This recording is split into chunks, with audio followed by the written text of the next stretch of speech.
Hi folks, it's me, GhostCritic, with a video that's not a comic review show for a change. Whoopee!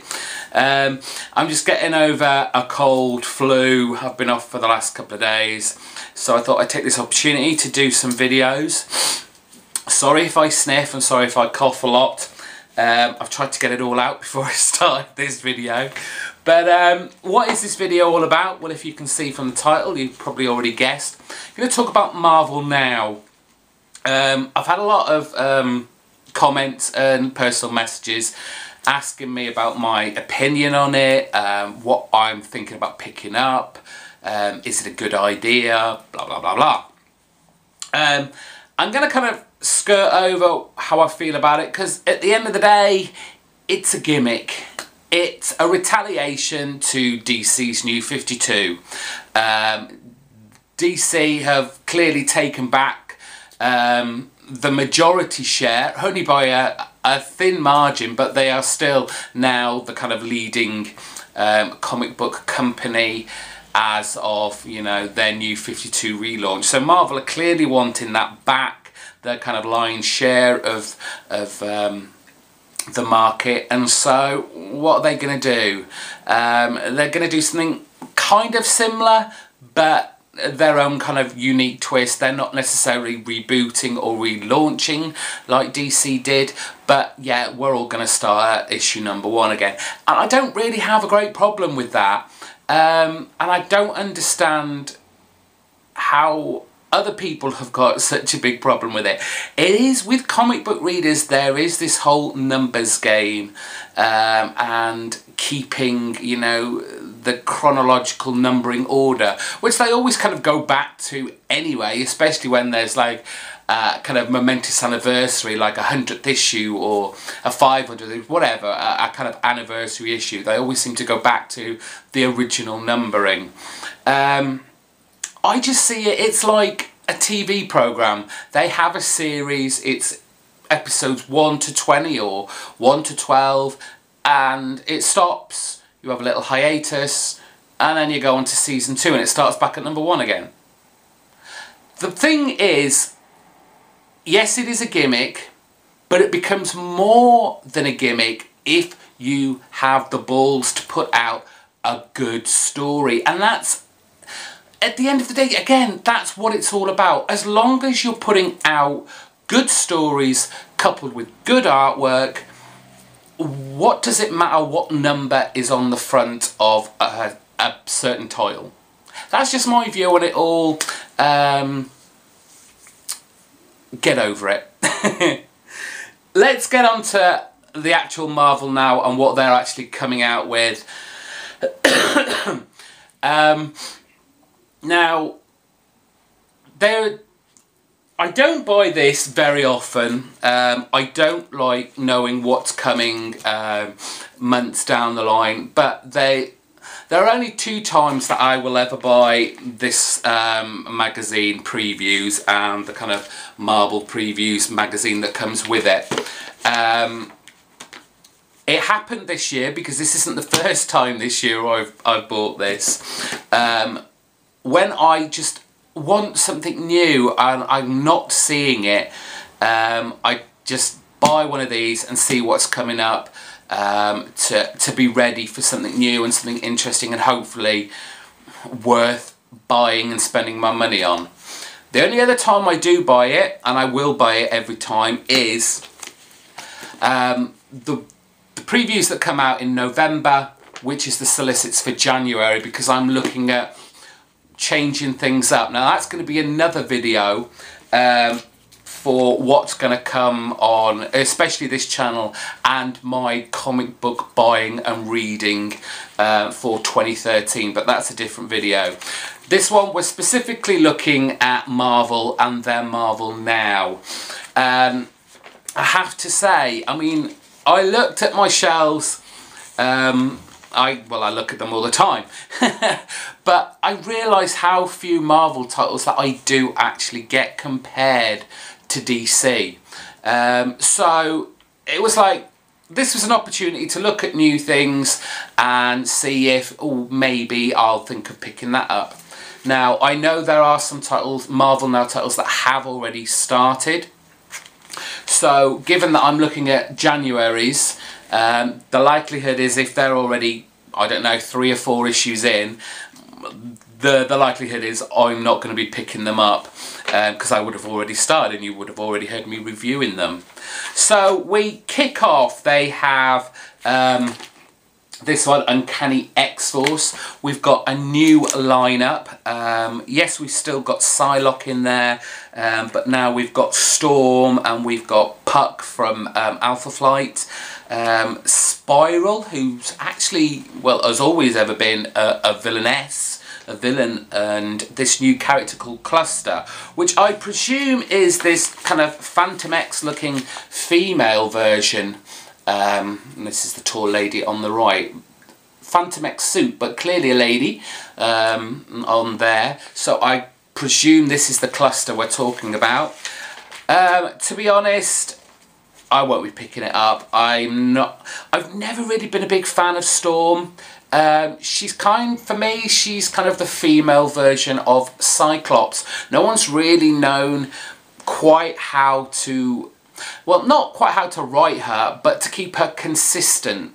And it is the kind of Cyclops Scott Summers syndrome, in that 1 minute she's this strong leader. She's led many X-Men teams throughout her kind of tenure on the X-Men. And then suddenly she's kind of like this, this wishy-washy, I'm scared of claustrophobic places, which was a story from donkeys ago, which, you know, as soon as you know that the X-Men, with Storm in the team, are going down into a tunnel or a cave, you know there is going to be somewhere along the line that Storm's going to be like, oh, I don't like confined spaces, oh, I'm not sure I can do this, and she starts doubting herself, and it's just so tired and overused. I won't be picking up Uncanny X-Force. I mean, Remender's not on it anyway, so... anything that's got New Avengers or Avengers in the title, I won't be picking up. I am not greatly amused that Marvel are making everything Avengers-centric. This is clearly, I hate to use the word because I don't know what goes on behind the scenes, but this has to be clearly editorially based. Avengers are big bucks. This is where their money is now. They've had the cartoon series. They've now clearly had the big blockbuster movie that made them millions and millions of pounds. We're going to make our comic book universe that centric as well, because, well, you know, if they're going out to watch the movie, they're going to go and pick up the comics. Well, that's not really the case. I don't think the movie going viewers are at all affected in the sense that, oh, I've watched the movie, I'm going to run out and get the comics. I don't see that happening. But Marvel clearly think this is a good opportunity to throw lots of Avengers titles at us. It's not going to happen. Yes, well, January sees Superior Spider-Man come out. And I'm sorry, but I'm going to be picking it up. This is a surefire #1 hit. This is going to sell hundreds and hundreds of thousands. Whether you think it's a good idea or not, whether you're upset that Amazing Spider-Man has ended, this is going to sell in the bucket loads. You're going to see 2nd, 3rd, 4th, 5th, 6th prints. Everyone's going to be going mad for the variant covers. You've got Scott Young, you've got Ramos, and obviously the Ryan Stegman. I'm going to be picking it up. I want to know what all this is about. I want to know who's under that mask now. I don't think it's going to be Miles Morales that everyone's kind of quoting at, because we've got issue 2 there, and quite clearly we can see from underneath Spider-Man's mask he is of the Caucasian persuasion. So that's that theory out box. Moving on, Savage Wolverine. I did try a Wolverine solo title. I think was it last year or the year before, when Wolverine was in hell. I tried it, couldn't get into it. So no Savage Wolverine for me. Though, you know, the artwork looks quite nice by Frank Cho. Apparently he's wakes to find himself in the Savage Land, so there'll be lots of dinosaurs and cavemen and no. Then we move on, something probably a bit more for the younger readers. It's Young Avengers. When this kind of Young Avengers team first came about, they were quite interesting, and I believe I've got the first 2 trades. But just looking at this, it does look a bit Power Rangers. They've all got their own colours. Oh, isn't that cute? No, I won't be picking it up. No. Though I do like this variant cover by Brian Lee O'Malley of Scott Pilgrim of fame. It's that kind of indie, cool looking vibe that he gave it. I do like that. Morbius, the living vampire. If you don't want to know kind of bits of the ending of Amazing Spider-Man, I wouldn't suggest reading the like little blurb about this, because you know now that, well, he's got his own title, so he's not going to be locked up anywhere anytime soon. Not really that interested. I don't think it's going to be a title that's going to last very long. Who knows? I don't recognise either of the names, probably shame on me. Joe Keatinge and Richard Elson on artwork. Don't really recognise their names, so it doesn't really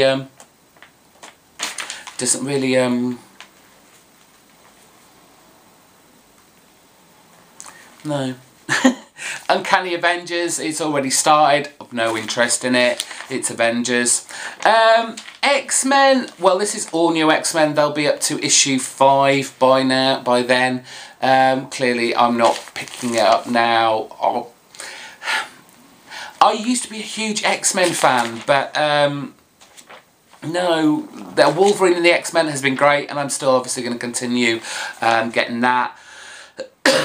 As we go further on, I'll talk a bit more about the titles that, the X titles that are out, but I've not yet been wowed by any of the titles yet.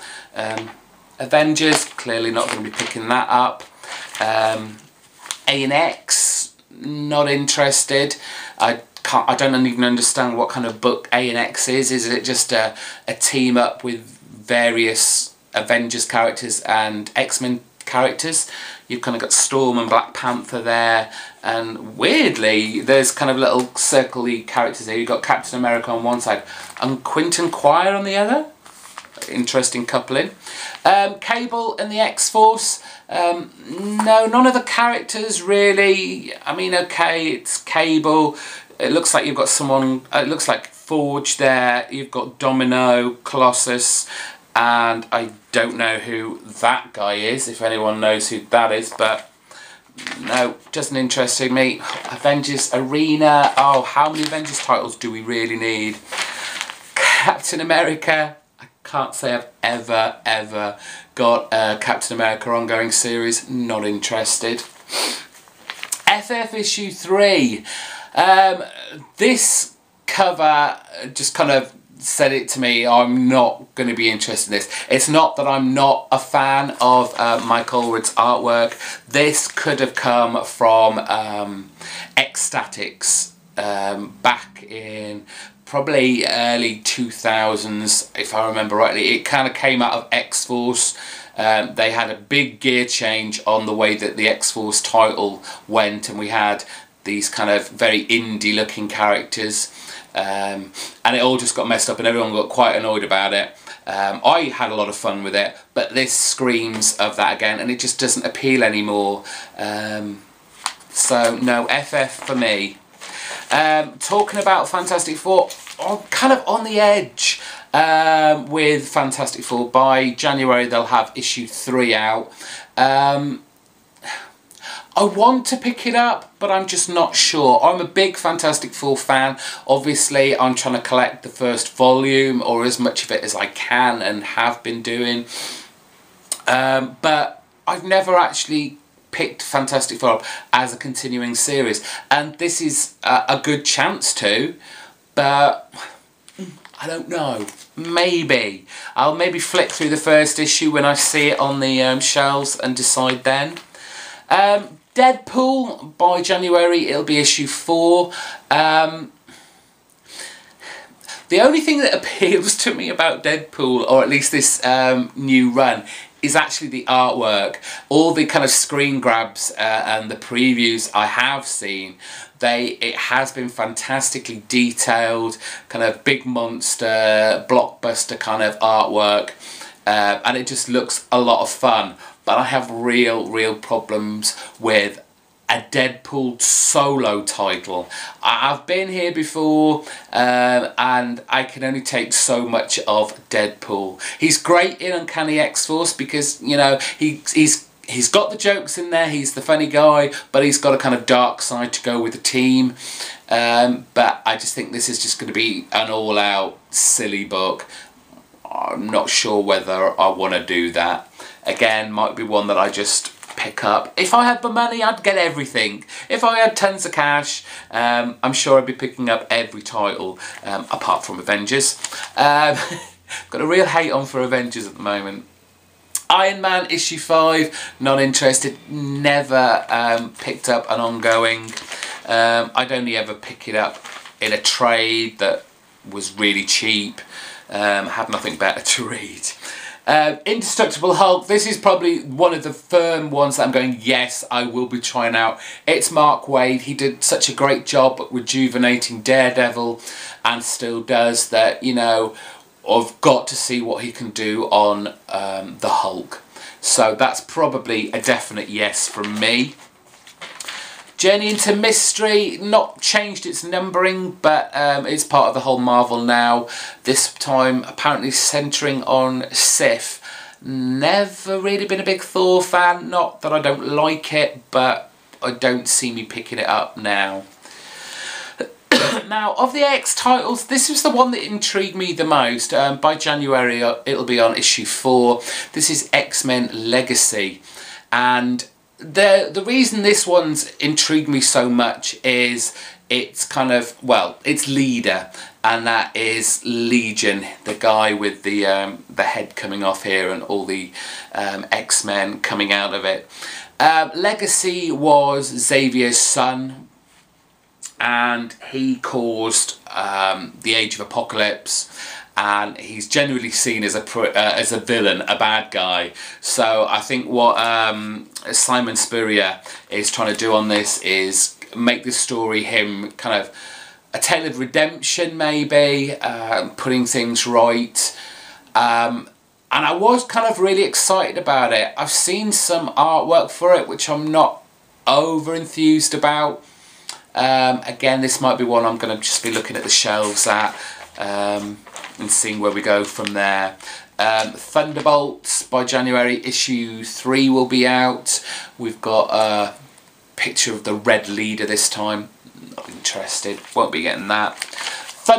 Thor, God of Thunder, issue 4 will be out in January. Again, I tried Thor when he came back from the dead, I guess. And there was that whole Asgard in the middle of, I don't know, was it a Kansas desert? And like I was saying right at the top of this video, it was a new series. It started at issue 1, and then as soon as an anniversary issue came out, which, if they'd have kept the original numbering, was issue 600, they went to issue 600 and they put it back to the original numbering, and I kind of got bored of it then and stopped buying it. So it's unlikely that I'll be picking up Thor. More Avengers Assemble, won't be touching that with a barge pole. Red She-Hulk, no, not for me really. Too much is down the line, I guess, has happened there that I wouldn't even know where I'm going. Now that's all that they talk about in the kind of Marvel now. Obviously, Avenging Spider-Man, Venom, Scarlet Spider, you've still got the Ultimate Comics going. What else have we got in here?